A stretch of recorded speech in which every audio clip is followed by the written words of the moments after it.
Hello, Steve Townsend from Townsend Handcrafted Whips, back with another video regarding whip cracking, because I just love it. So anyway, today let's talk a little bit about the sidearm flick, which is one of my favorite cracks to do when I first learned it. I remember seeing a video where a guy did it, and I thought, that's not that cool. And then I did it, and it was really cool. So I figured you might like to see my take on that.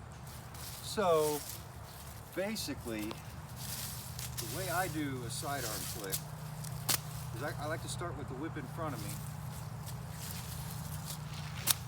and I'm orienting the whip, however you want to say it, so that I can bring this thing up, and the coil of the whip, I'm going to aim it this way because I'm going to want the whip to flow out that direction.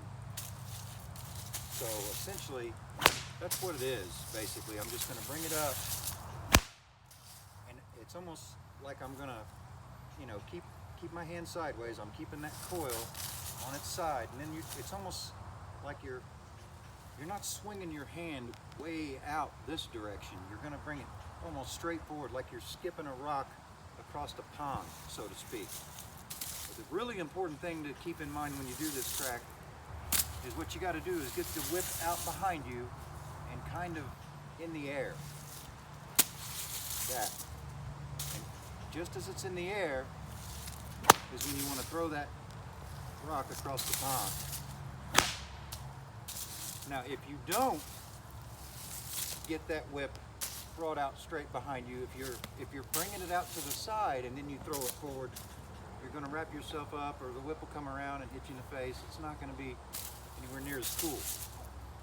So you want to bring it straight back, get that thing up in the air, and then whip it forward. And what you can think about is literally almost as though you're throwing a knife sideways and you're aiming at a target. And this is really fun. I used to walk through the yard and spot a dandelion and pick out that dandelion and practice my sidearm crack by trying to hit that dandelion. And that's really fun to do, and it's a good way to get the dandelions out of your yard as well.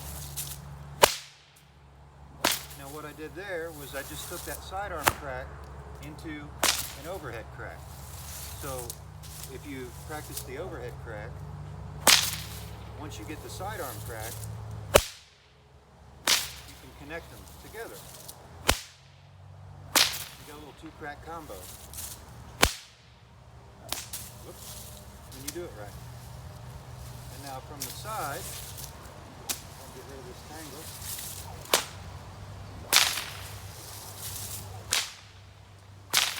You're looking at that.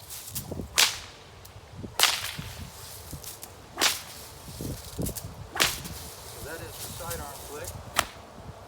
So you can try that, have some fun with that. Hopefully this was educational and informative to some degree. Thanks for checking it out, and we'll see you next time.